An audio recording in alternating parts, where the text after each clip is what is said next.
The moment the heavy oak front door clicked shut, sealing out the autumn chill, the silence in the hallway felt heavy, oppressive. I stood there, listening to the gravel crunch under the tires of my sister's Range Rover as it sped away down the driveway. Vanessa and Greg were gone, off to their silent retreat in the Berkshires for 3 days of meditation and no cell service. I turned around with my best fun aunt smile plastered on my face, ready to ask my 7-year-old niece what she wanted to do first. Maybe we could build a fort in the library, or bake cookies, or work on the puzzle I'd brought. But Lily wasn't looking at the bag of toys I'd set down. She wasn't reaching for her whiteboard and marker the way she usually communicated. She was standing at the bottom of the stairs, clutching her ragged stuffed rabbit, staring at me with an intensity that made my skin prickle. Her eyes, usually cast down and shy, were locked onto mine. They were wide, terrified, and painfully alert. And then my niece, the child who hadn't spoken a single word in 3 years, the little girl whose doctors claimed her vocal cords were paralyzed by trauma after a mysterious fall down these very stairs, opened her mouth. "Auntie Audrey," she said.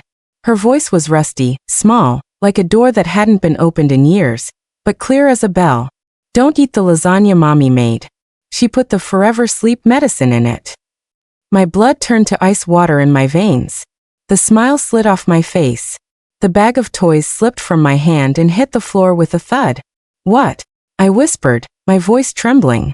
Lily took a step closer, her tiny hands shaking. "The lasagna in the blue dish. Don't eat it. Mommy told Daddy that once you eat it, you'll go to sleep and never wake up. And then they can find the safe." Let me back up about 4 hours, because you need to understand how I ended up standing in my sister's foyer, staring at a child who had just shattered my reality. You need to understand the web of lies I had been living in, oblivious, while the people I loved sharpened their knives. My name is Audrey Vane. I'm 31 years old. I work as a rare book restorer at the city archives. I spend my days with dust, glue, and paper that is older than my country. I live a quiet life. I inherited our grandmother's Victorian house on the edge of town. A sprawling, beautiful, slightly crumbling old place filled with antiques and memories. My sister, Vanessa, got the stocks and the cash. At the time, 5 years ago, it seemed fair. Vanessa wanted the liquidity for her real estate business. I wanted the history. I didn't know then that the cash ran out, but the house held secrets Vanessa was desperate to uncover. That morning started like any other Saturday. Tea, a book, the smell of rain. Then my phone rang. "Vanessa." "Audrey," she chirped. Her voice was high, brittle, too bright. "Disaster. Absolute disaster. Our nanny quit. Just walked out this morning. And Greg and I have this retreat booked. It's non-refundable, thousands of dollars. We need to leave in 2 hours. Can you please watch Lily?" "Of course," I said instantly. I loved Lily. I would do anything for her. Since her accident 3 years ago, when she supposedly fell down the stairs and lost her voice, I had been the only one who seemed to notice how sad she looked. Vanessa paraded her around like a tragedy prop. My poor, silent angel. But she never seemed to see her. "I'll be there by noon," I promised. "You're a lifesaver." Vanessa gushed. "Oh, and don't worry about dinner. I made my famous lasagna. It's in the fridge. Just pop it in the oven. It's your favorite." It was my favorite. Or at least it used to be. I drove over to Vanessa's modern glass and steel house in the suburbs. It was cold, sterile, everything my house wasn't. Vanessa met me at the door, looking frantic but perfectly groomed in her yoga gear. "Thank God you're here," she said, giving me a quick, air-kiss hug. She smelled of expensive perfume and stress. "Greg is packing the car. Lily is in the living room." She led me into the kitchen. It was spotless, white marble everywhere. On the counter sat a blue ceramic baking dish covered in foil. "Here it is," Vanessa said, patting the dish. "Dinner. I made it extra cheesy, just how you like it. Make sure you eat a big piece, okay? You're looking too thin." There was something in her eyes then. A flicker. A tightness at the corners. She watched me look at the lasagna with a hunger that had nothing to do with food. "Thanks, Ness," I said. "You didn't have to cook." "I wanted to," she insisted. "Consider it a thank you." "Oh, and Greg left a bottle of wine. Treat yourself. Relax. Sleep well. Sleep well. The words echoed in my head now as I stared at Lily. Greg came in then, hauling suitcases. He looked pale, sweaty. He wouldn't meet my eyes. Hey Audrey, he mumbled. Thanks for doing this. Ready to go, babe? Vanessa asked him, her voice sharp. She steered him out the door before he could say anything else. And now they were gone. And Lily was speaking. I dropped to my knees in front of her. Lily, I said, my hands hovering over her shoulders, afraid to touch her, afraid she would break. You can talk. She nodded, tears welling up in her big brown eyes. I'm sorry, Auntie. I'm sorry I didn't tell you before. But Mommy said. She choked on a sob.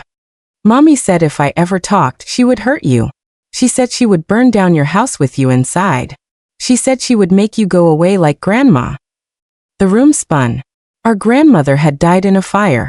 An electrical fault, the investigators said. A tragedy. Lily. I whispered, my heart hammering against my ribs. Did Mommy say anything else? She said you have the map, Lily sniffled. The map to Grandma's gold. She thinks it's in your house. She said tonight, after you eat the lasagna and go to sleep, she's coming back. She's not going to the retreat. She's coming to your house to find the safe. I stared at the innocent blue dish on the counter.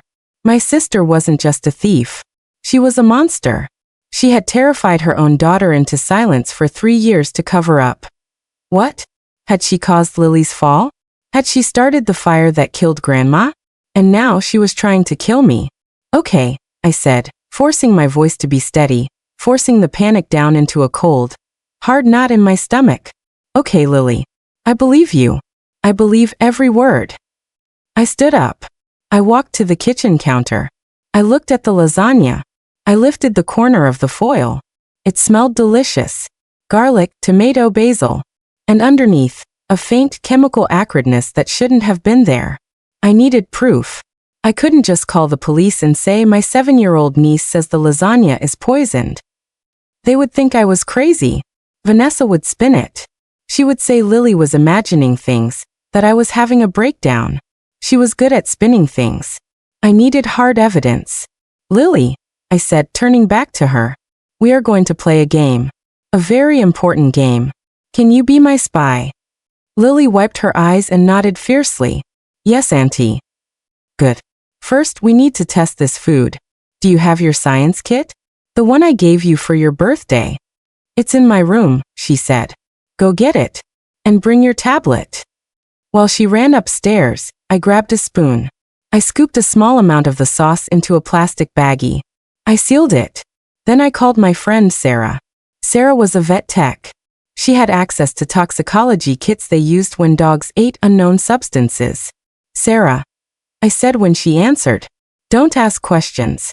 I need you to meet me at the playground behind Vanessa's house in 10 minutes. Bring a tox screen kit. The full panel. Audrey. Sarah sounded worried. Is everything okay? No, I said. I think my sister just tried to murder me. I hung up. Lily came back down with her science kit. Okay, I said. We're going for a walk. We slipped out the back door, carrying the baggie of lasagna and Lily's kit. We met Sarah at the playground. She looked at the baggie, then at me, then at Lily. Test it, I said. Please. Sarah ran the test on the hood of her car. It took 20 minutes. The longest 20 minutes of my life. Lily held my hand, silent again in front of a stranger, but squeezing my fingers 3 times. Our secret code for I love you. Finally, the strip turned a dark, violent purple. Sarah gasped. Audrey, this is positive for barbiturates. High levels. Like, euthanasia levels. She put horse tranquilizers in the lasagna, I whispered. Or sleeping pills. Enough to stop a heart. If you had eaten a full portion. Sarah trailed off, looking horrified. I'd be dead, I finished. Or in a coma. Easy for her to break into my house and stage an accident. I looked at Lily. You saved my life. Now what? Sarah asked. Police. Not yet, I said, a cold rage settling over me. If I call the police now, she might see them coming. She might dump the evidence. She might run. I need to catch her. I need to catch her in the act. I looked at my phone. It had been 2 hours since they left. I need to send a text, I said. I need to tell her the plan is working. I typed out a message to Vanessa. My hands didn't shake. Hey Ness, the lasagna is delicious. Just had a huge piece. Feeling super tired though, probably the wine. Going to crash on the couch. Thanks for dinner. Zoxo. I hit send. Now we waited. I stared at the screen of my phone, watching the 3 little dots dance as Vanessa typed her reply. My heart pounded against my ribs like a trapped bird. Every second felt like an hour. Ding. Vanessa, glad you liked it. It's my secret recipe, winky face. You deserve a good long rest. Don't worry about cleaning up. Just sleep. We'll see you soon. The winking face emoji. She sent a winking face emoji while telling me to die. I showed the phone to Sarah. She looked sick. That's chilling, Audrey. Secret recipe? Long rest. She's practically confessing. It's circumstantial, I said, my voice hard. A defense attorney would rip it apart. Oh, she just meant sleep. I need more. I need to catch her doing something she can't explain away. I turned to Lily. Sweetheart, you said Mommy was coming to my house tonight. To find the safe. Do you know where she thinks it is? Lily nodded. She talks to Daddy about the library wall. She says Grandma hid the gold behind the fake books. My grandmother's library. It was filled with thousands of books. There was a hidden compartment behind a panel of faux leather-bound classics. I used it to store my restoration tools and some old family photo albums. There was no gold. There never had been. Grandma died with debt, not treasure. Vanessa had spent 5 years chasing a ghost, convinced I was hoarding millions while she drowned in her own lifestyle inflation. Okay, I said. Here is the plan. I turned to Sarah. I need you to take Lily. Take her to your house. Keep her safe. Do not answer your door for anyone but me or the police. Can you do that? Of course, Sarah said, pulling Lily into a hug. But Audrey, you're not going to your house alone, are you? That's suicide. I'm not going alone, I said. I'm calling Detective Miller. Detective Mark Miller was a regular at the archives. He came in to research old cold cases, digging through municipal records. We had had coffee a few times. He was smart, cynical, and he hated my sister. He had pulled her over for speeding once, and she had tried to bribe him. He hadn't forgotten. I dialed his personal number. He answered on the 3rd ring. Audrey? Everything okay? It's Saturday. Mark, I said. I need you to meet me at my house. Bring backup. And bring a forensics kit. My sister just tried to poison me, and she's coming to break into my home tonight. There was a pause. I'm on my way. Don't go inside until I get there. I kissed Lily on the forehead. You are the bravest girl in the world. I love you. I will come get you as soon as this is over. Be careful, Auntie, Lily whispered. Mommy is scary when she's mad. So am I said. I drove to my house, the Victorian mansion on the hill that had caused so much jealousy. The sun was setting, casting long, jagged shadows across the lawn. I parked my car in the garage, hiding it so it would look like I was asleep inside, or dead. Mark was waiting in his unmarked car down the street. I hopped into the passenger seat. I handed him the baggie of lasagna and the talk strip Sarah had run. Barbiturates, Mark muttered, looking at the purple strip. That's heavy stuff. Where is the rest of it? At her house. In the fridge. Blue dish. Okay. We'll get a warrant for that later. For now, we need to catch her breaking and entering. If she thinks you're incapacitated inside and she enters with intent to commit a crime, that's burglary, B&E, and attempted murder if we can link the food. She thinks there's gold in the library, I explained. She's coming to tear the wall down. Then let's set the stage, Mark said. We went inside. Mark had 2 uniformed officers positioned in the kitchen and the upstairs hallway, out of sight. He set up small, wireless cameras in the library and the foyer, linking the feed to a tablet. You need to be visible, Mark said. But safe. Lie on the couch in the living room. Make it look like you passed out. If she touches you, we move in immediately. If she walks past you to the library, We let her start digging. We want her to commit to the act. I can do that, I said. I arranged myself on the velvet sofa, an empty wine glass on the floor beside me, my arm dangling limp. I closed my eyes. And I waited. The house was silent. The old clock in the hall ticked. Tick. Tock. Tick. Tock. Time dragged. 7 p.m. 8 p.m. Had she changed her mind? Had she realized I was lying? Then, at 8:42 p.m. I heard it. The sound of a car engine cutting off at the bottom of the driveway. Not in the driveway, on the street. She didn't want to be seen. Footsteps on the porch. Soft. Sneakers, not her usual heels. The scratch of a key in the lock. She still had a key. I had never changed the locks because I trusted her. Stupid, stupid Audrey. The door creaked open. A draft of cold air swept into the hallway. I kept my breathing shallow, my eyes shut, listening with every nerve ending. Audrey. A whisper. Sharp. Testing. I didn't move. Footsteps. Closer. She walked into the living room. I could feel her presence looming over me. I smelled her perfume, Chanel No. 5, masking the scent of betrayal. She stood over me for a long time. Too long. I fought the urge to twitch. Was she checking my breathing? Was she going to finish the job right now? Pathetic, she muttered. Her voice was full of venom. Always the weak one. Sleeping while the world turns. She kicked my foot. Hard. It took everything I had not to gasp. I stayed limp. Out cold, she said to herself. Good girl. Sleep tight, sister. She walked away. Her footsteps receded down the hall, toward the library. I opened one eye just a slit. Mark was crouching behind the heavy drapes in the dining room archway, watching her. He gave me a tiny nod. Wait. We heard the library door creak open. Then, the sound of books being pulled from shelves. Thud. Thud. Thud. She was tearing my grandmother's legacy apart. Where is it? I heard her hissing. I know it's here. I know she hid it here. The sound of wood splintering. She was using a crowbar. She was prying the panels off the wall. Mark signaled to his radio. Move in. Now. We stood up. I shook off the coma and followed Mark to the library door. Vanessa was standing on a chair, ripping a panel of oak wainscoting off the wall. Plaster dust covered her black tracksuit. Her face was twisted in a mask of greed and rage. Looking for something, Ness? I asked. She screamed.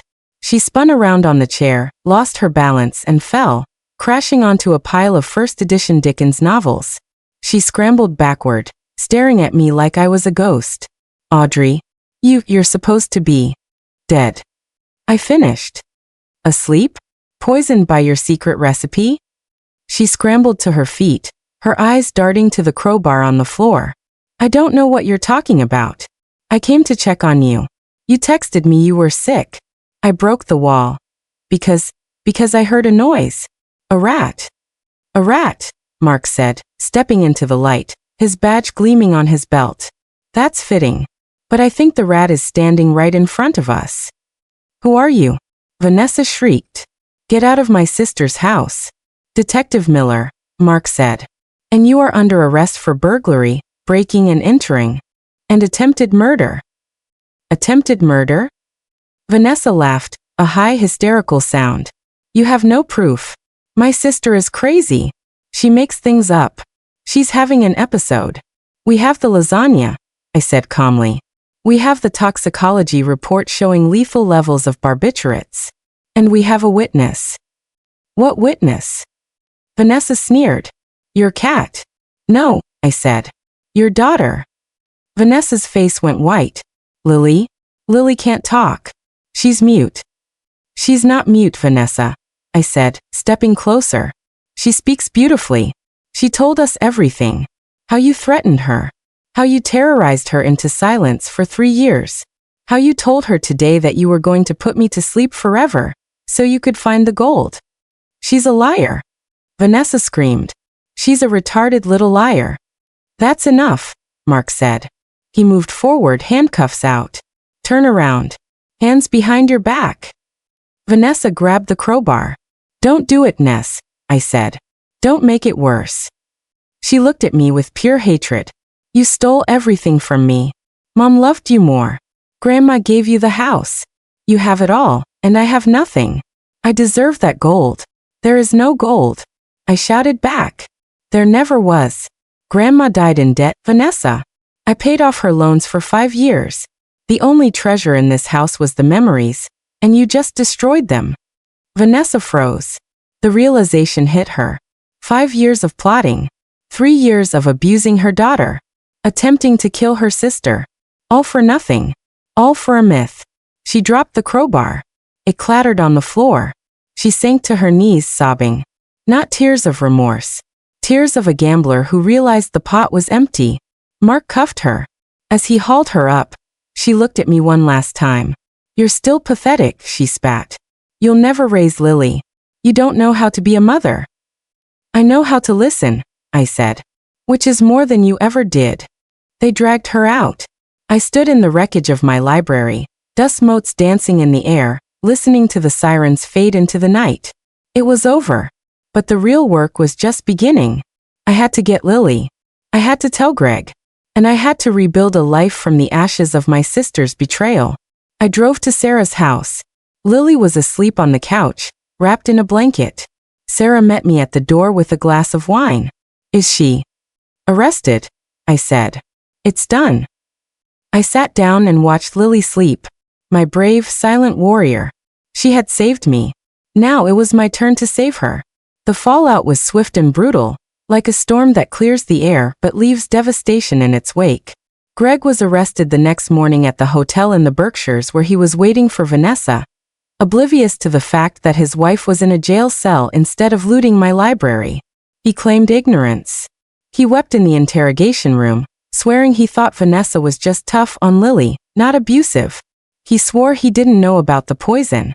But the police found the texts. Vanessa had bullied him into silence, yes, but he had known about the plan to declare me incompetent. He had signed the papers to petition for guardianship of my estate, once Audrey is incapacitated. He was an accessory. Weakness is not a defense in the eyes of the law. He lost his parental rights before the ink was dry on his plea deal. The trial of Vanessa Vane was the scandal of the county. The Instagram mom who poisoned her sister's lasagna. The headlines were vicious. But the star witness wasn't me. It was Lily.